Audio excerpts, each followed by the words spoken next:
order for us to be successful in life, may mga pinopost or may mga idea tayong nakukuha sa internet na nagagamit natin in order for us to be successful in our own ways. Kasi lahat naman tayo, bawat isa sa atin, may sarili tayong kwento, may sarili tayong success, merong tayong sariling meaning ng success, kung ano ba yung meaning ng success para sa atin. So, here's the breakdown, yung 5 breakdown na nakita ko or base sa opinion ko, sa perception ko na tumutugma kung bakit nagiging successful yung mga tao in a silent mode.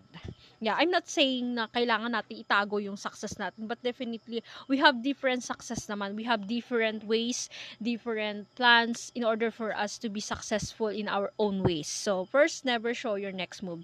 Sometimes hindi natin kailangan i-elaborate sa iba or kailangan paintindi sa iba kung ano ba yung mga next move na gagawin natin in order para sa atin na magtagumpay. Hindi natin kailangan i-elaborate sa kanila yan. Second, keep people guessing. So, hayaan natin sila mag-conclude kung ano ba yung ginagawa natin. Kasi sometimes may mga tao kasi na kinag-conclude kung ano ba yung ginagawa natin. Sometimes nagbibigay pa nga sila ng example na baka nagdodroga ka, baka ganito, baka ganyan. Marami silang baka. So, let them be.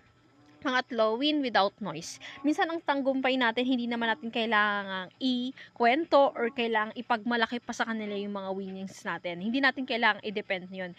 Kailangan lang natin na alam natin kung ano ba yung winning o ano ba yung success para sa atin. Kasi we have different phase, we have different options, we have different plans, we have different dreams and goals in life. So, better mas alam natin kung ano ba yung winning means sa atin. So, pang-apat, don't fight every battle. Hindi lahat ng bagay o hindi lahat ng sitwasyon kailangan nating lumaban. Sometimes, kung alam natin na magiging complicated ng isang sitwasyon, magiging komplikado yung isang mga bagay, hindi natin kailangan patulan yun. Hindi natin kailangan na idepensa pa yung bagay na sa tingin natin na tama tayo. Kasi minsan, hindi natin kailangang i-point o hindi natin kailangang ipaglaban kung ano yung tingin sa atin eh.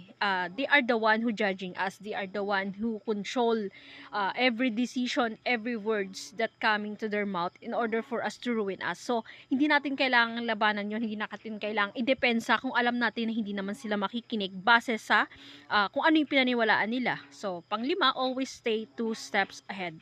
Yes. Palagi lang tayo mag-move forward. Kailangan palagi lang tayo mag-focus kung ano ba yung gusto natin gawin in life, kung ano ba yung gusto natin marating.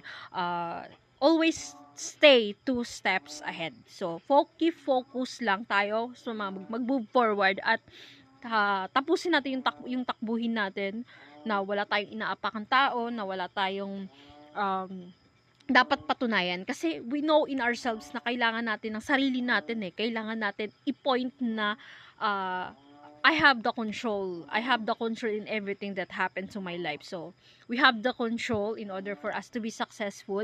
Sometimes, kailangan lang natin ng mentor o kasi ang mentor naman, yes.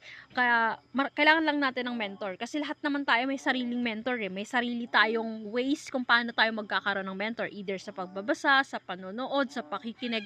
There's a lot of ways in order for us to be successful. So, try yours and I hope you learned something from me. This is Mixie Jesus Jeff, Writes Personality.